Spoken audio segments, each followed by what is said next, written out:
안녕하세요. 남아주께로 6월 24일 큐티 가이드입니다.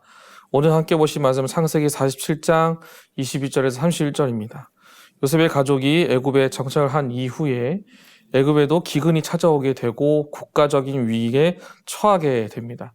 이 모든 일에 요셉은 최선을 다해 자신의 임무를 다하게 되면서 동시에 자기 민족을 살피게 되는데요. 이 위기 속에서 요셉이 어떠한 기지를 발휘하고 또 이 위기를 어떻게 헤쳐나가는지 함께 말씀을 살펴보고 은혜를 나누기 원합니다. 1번입니다. 요셉이 백성에게 말한 것은 무엇입니까? 23절에서 24절입니다. 요셉이 백성에게 이르되 오늘 내가 바로를 위하여 너희 몸과 너희 토지를 샀노라. 여기 종자가 있으니 너희는 그 땅에 뿌리라.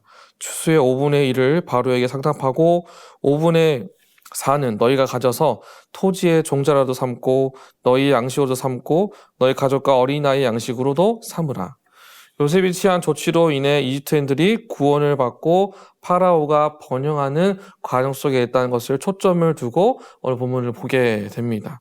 이 프로그램은 결국 애굽 사람들의 역할, 상황 속에서의 그 나라의 땅을 살리고 더 나아가서 자신의 백성들도 살아갈 수 있는 방향, 즉 그 토지와 그 모든 농요동의 삶으로 인하여서 종자를 얻게 되고 그로 인해 서로가 함께 상승할 수 있는 이와 같은 과정을 요셉이 만들었다는 것을 보게 됩니다. 백성이 얻은 땅에서 얻을 소득의 5분의 1을 바로에게 주는 대가로 그들이 씨를 받게 되고 그 씨를 받음으로써 앞으로의 삶 가운데 부족함이 없고 어려움이 없도록 미래가 가능한 모양으로 만들어낸 모습을 요셉이 간구하였다는 것을 본문은 우리에게 보여주고 있습니다. 2번입니다. 백성은 요셉의 말에 어떻게 반응합니까? 25절입니다. 그들이 이르되 주께서 우리를 살리셨사오니 우리가 주께 은혜를 입고 바로의 종이 되겠나이다. 백성들은 요셉에게 당신이 우리의 생명을 구해 주었습니다 라고 말하며 이와 같은 조치에 감사하는 마음을 보이게 됩니다. 이 과정에서 요셉은 차별을 두지 않습니다.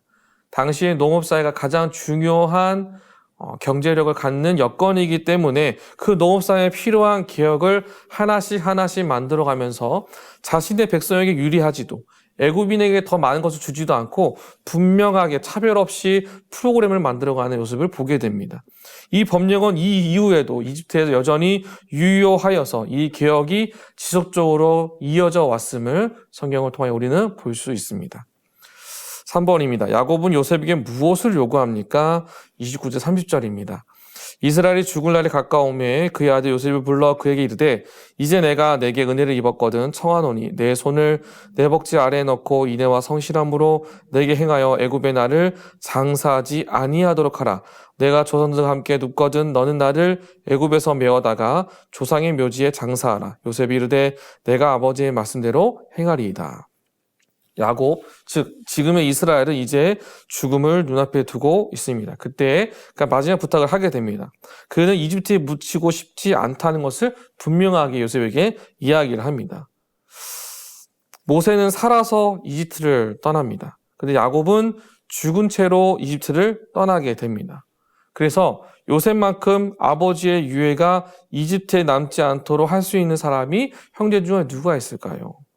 요셉밖에 없습니다. 요셉이 가진 권위와 그가 가진 자리와 위치를 통하여서 자기 아버지의 유해를 다시 이스라엘로 옮길 수 있는 이 모든 것들을 순적하게 이룰 수 있는 요셉에게 부탁을 하게 되는 것이죠. 즉 이스라엘은 이 땅에서의 삶을 마무리할지라도 다시 자신의 본향으로 돌아가기 원하는 모습을 성경은 우리에게 보여주고 있습니다. 4번입니다. 고센 땅에서의 번성에도 야곱이 애굽 땅이 아니라 조상의 묘지에 장사해 줄 것을 유언하는 이유가 무엇인지 묵상해 봅시다.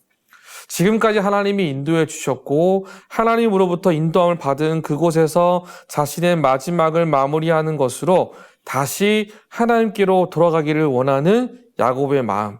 이 마음은 곧 믿음의 가정으로 살아온 날들을 기억하며 자신보다 앞서간 믿음의 선배들과 함께 있기를 원하는 그 마음, 사모하는 마음을 부탁하지 않았을까요?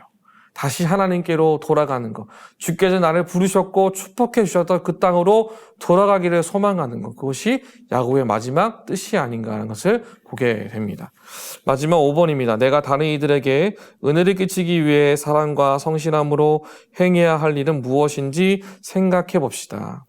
이해되지 않고 뻔히 보여서 마음이 답답한 상황에 있을지라도 나로 하여금 은혜를 끼칠 수 있고 은혜를 줄 수 있는 상황 가운데 나 스스로가 의도적으로 접근하는 것, 그것이 우리에게 필요한 사랑과 섬김의 역할인 줄로 믿습니다. 오늘 이 아침에도 하나님이 주시면 지혜를 소유하시고 기도하는 마음으로 준비하시면서 예수의 이름에 소망이 있음을 간직함으로 오늘 하루도 주님 가게 걸어가는 승리의 날이 되시기를 주님의 이름으로 축복합니다.